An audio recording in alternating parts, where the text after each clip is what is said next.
In 1868, a crew of 17 men disappeared mysteriously in the ocean, but they were not drowned or killed.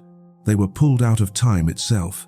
Their ship, the Iron Venture, was found floating in the Atlantic, completely intact, with every clock stopped at 11 minutes past 11 in the evening.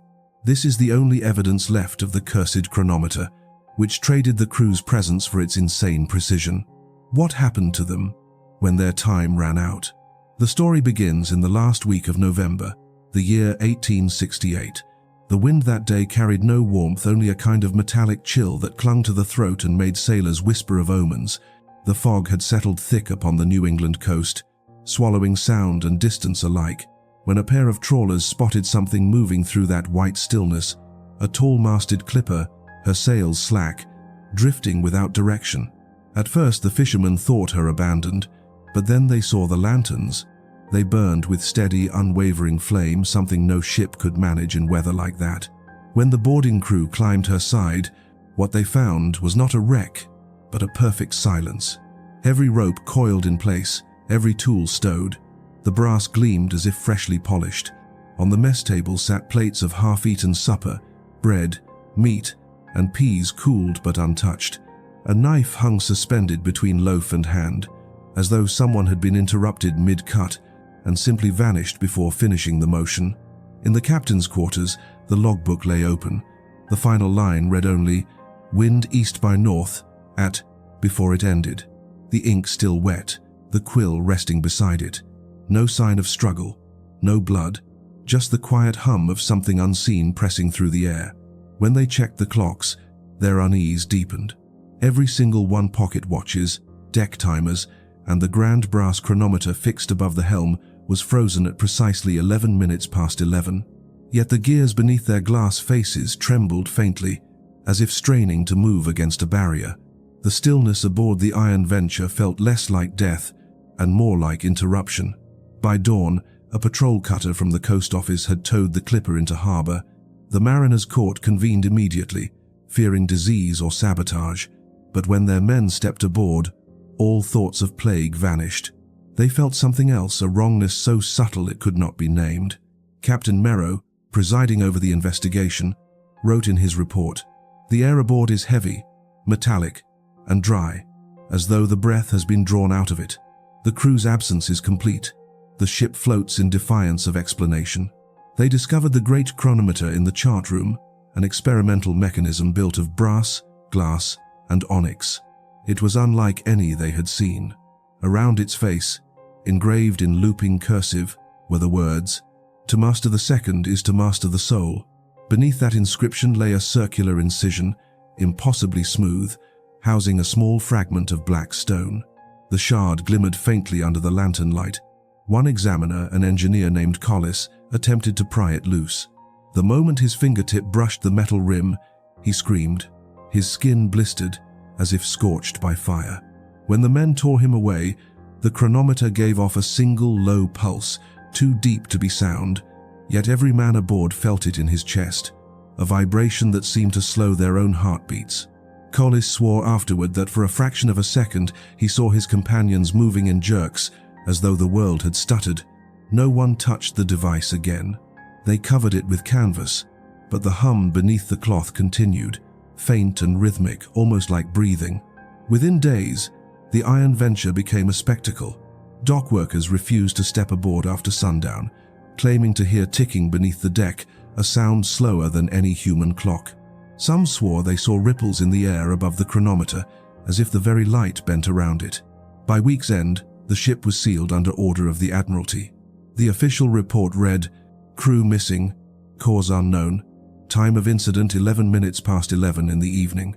But among those who examined her, none could shake the feeling that the hour had not simply marked the end of the crew's lives, it had claimed them. Even after leaving the vessel, men complained that their own watches began to drift. Seconds lingered too long. Minutes arrived too soon. One sailor destroyed his pocket watch entirely, saying he could still hear it tick when it lay in pieces. The Iron Venture was towed to a private dock for quarantine, where she rested motionless, immaculate, and impossibly still. Beneath the thick fog of that November night, the lanterns aboard her burned on, flames steady as glass, marking a ship untouched by wind, waves, or time itself. And from somewhere deep within her hull, faint as a dying heartbeat, came that whispering hum, a pulse that had not yet finished counting. The investigation into the Iron Venture should have ended with her quarantine. But silence, like the sea, never stays still for long. Within a week, the newspapers had traced the ship's command to Captain Elias Thorne, a name already whispered in maritime circles for his obsession with precision. He was a man who measured faith in minutes and sanity in seconds. Letters and personal logs recovered from his London lodgings painted the portrait of a mariner who had once been brilliant, but in his final years consumed. He believed that every misfortune at sea, every wreck or lost man, was not born of weather or fate, but of imperfection in the keeping of time. "The ocean," he wrote, "obeys the second, not the sailor." In the spring before the voyage, Captain Thorne had acquired a new timepiece, unlike any in service, a chronometer said to correct for every variable known to navigation: pressure, temperature, even magnetism. It had been built by a reclusive horologist named Erasmus Venn, a man whose workshop in Whitby was rumored to smell not of oil and brass, but of ozone and burnt stone.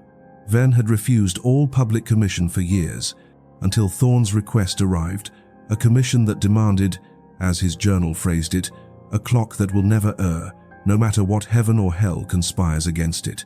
When Thorne took command of the Iron Venture, she was newly outfitted, her decks reinforced, her holds lined with copper, and her captain's cabin dominated by that gleaming brass chronometer mounted to the wall like a shrine. The crew, 17 in all, admired it at first. It marked their meals, their shifts, and their stars. Yet within a fortnight, letters sent from various ports began to mention odd happenings. One sailor wrote home to his wife that his pocket watch had begun to tick backward after midnight. Another confessed that the air on deck grew colder than moonlight each evening at precisely 11 minutes past 11. The boatswain reported that when the captain checked his reflection in the glass of the chronometer, the image did not always move with him. It lingered, he wrote, as if reluctant to follow. Still, the ship sailed perfectly. Her routes were exact, her speed unmatched, her bearings true. Captain Thorne called her the most obedient ship that ever kissed the wind. But obedience, the crew learned, can be a dangerous virtue. In his private log, the captain's tone began to change.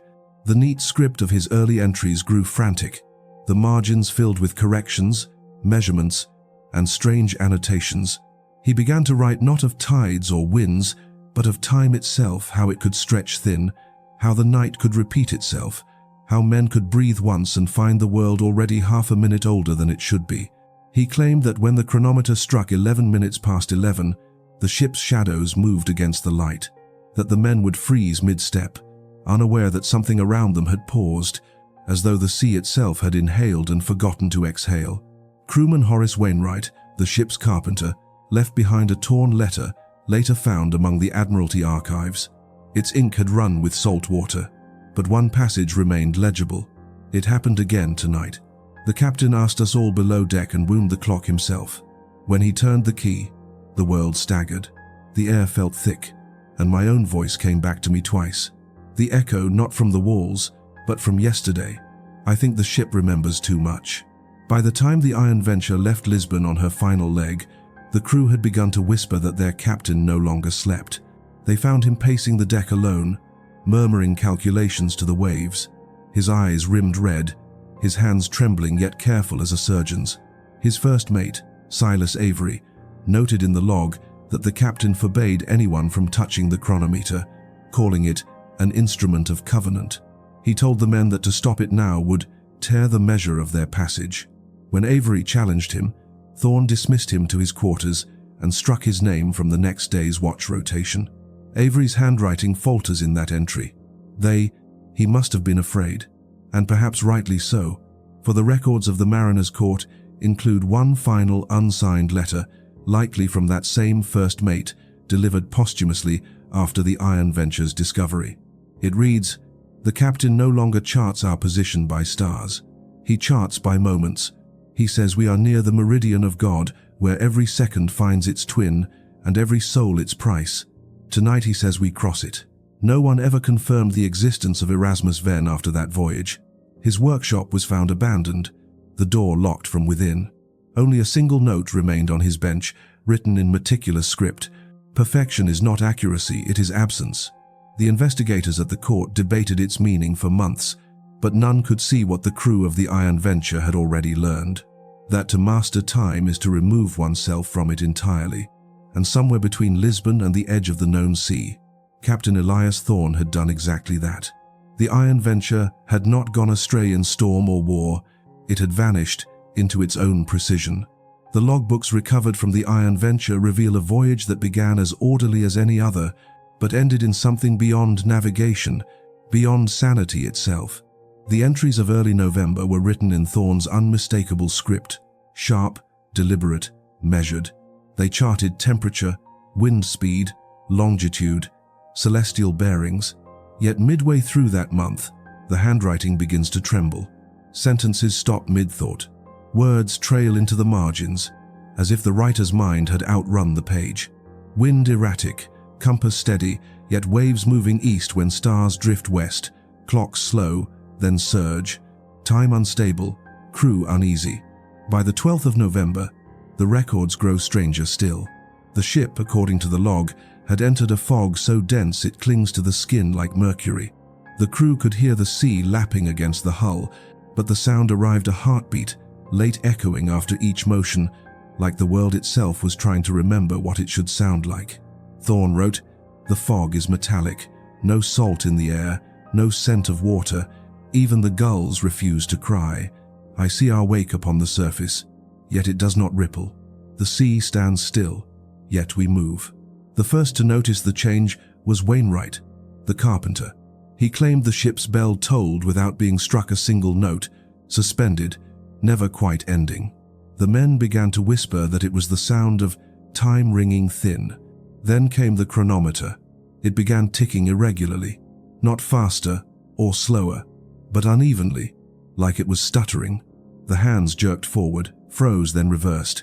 The crew gathered to watch as the brass gears beneath its face spun violently backward, though the hands refused to move. One man swore that the reflection of the clock in the glass showed a different time altogether. Thorne forbade anyone from touching it.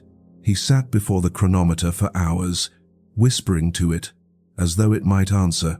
"We have crossed into the seam," he wrote that night. "The sky is an old clock. We are the pendulum." Meals appeared uneaten minutes after they were finished. Conversations repeated word for word. A sailor who dropped his pipe on deck swore it shattered, only for it to be whole again in his pocket moments later. The men began to lose track of how many nights they had slept. Some reported seeing their own doubles moving just a second behind them. It is another faces, pale, eyes empty, gestures slightly delayed like reflections untethered from mirrors. First, Mate Silas Avery's journal, recovered from his quarters, bears the last sane account.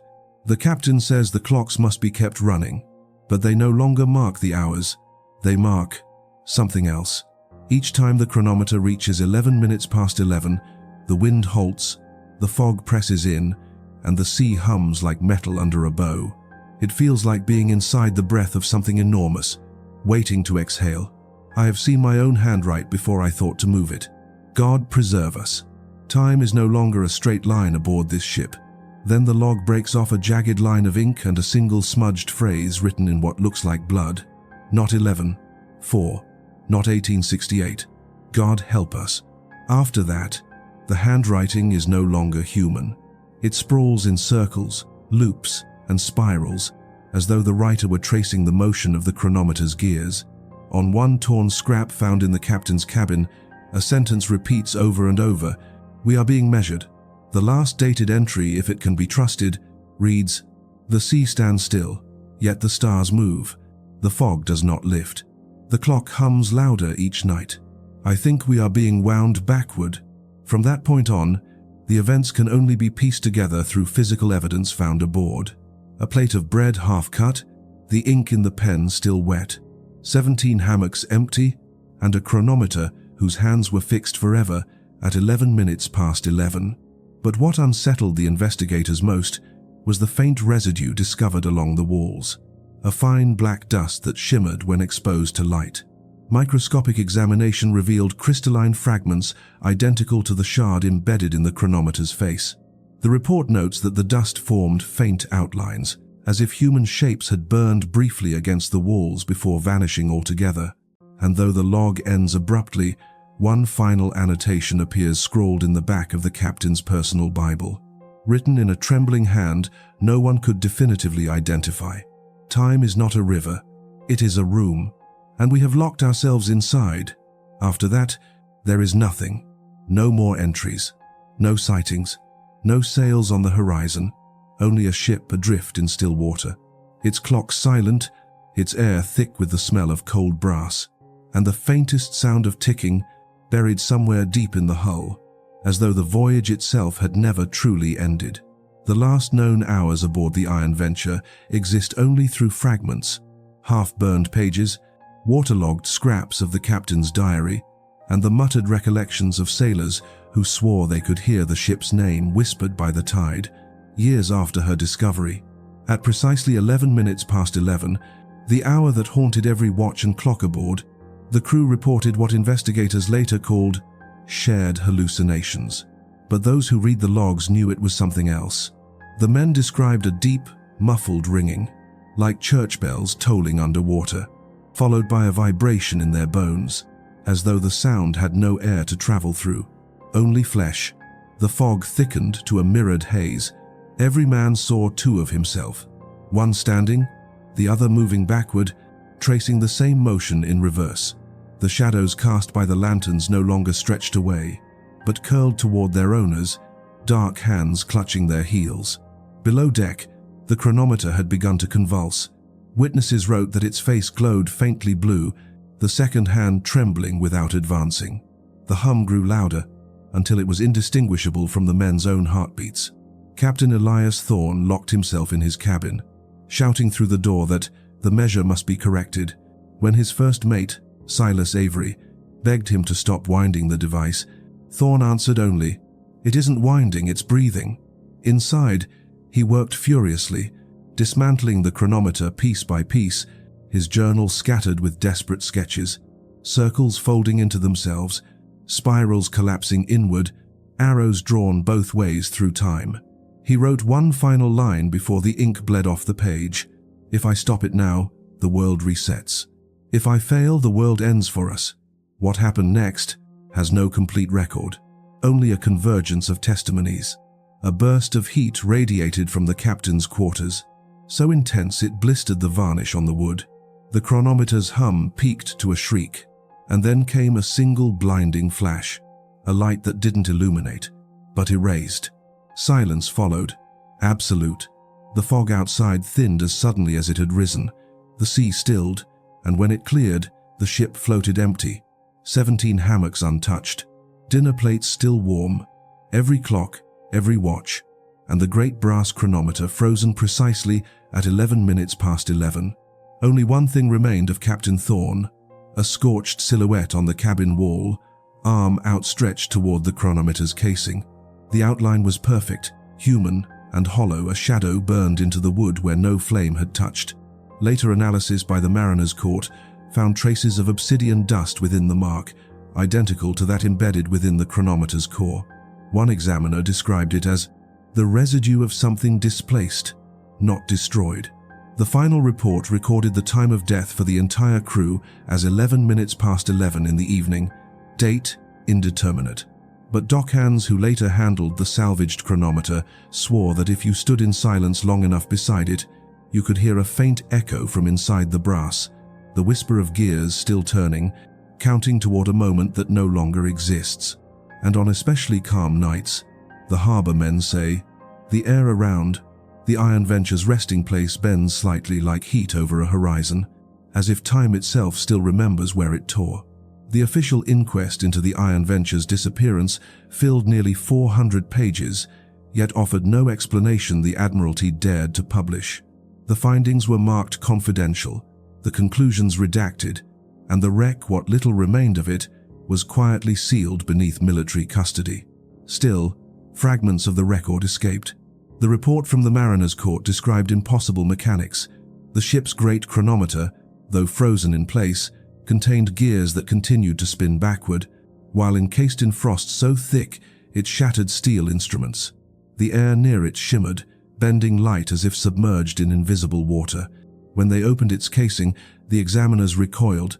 The device's heart was not made of brass at all, but of black glass, faintly warm to the touch. The shard at its center pulsed once when exposed to the lantern flame, glowing as though alive. Carved into its surface were patterns resembling constellations, though no astronomer could identify them. They mapped no known sky. One observer wrote privately, "It feels as though the stars themselves were engraved from within." The shard was sealed in lead and shipped to London for analysis. Within a fortnight, the lead casing melted from the inside out, the fragment gone.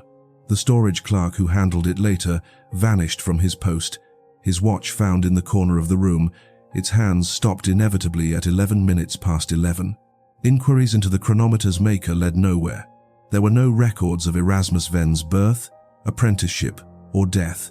No census entry, no parish note, no grave. Only a letter found in the ruins of his Whitby workshop, written in his distinct looping script. Perfection demands presence. 17 will suffice. Scholars debated its meaning, but those who had studied the Iron Venture's manifest knew what 17 meant: the full complement of Captain Thorne's crew.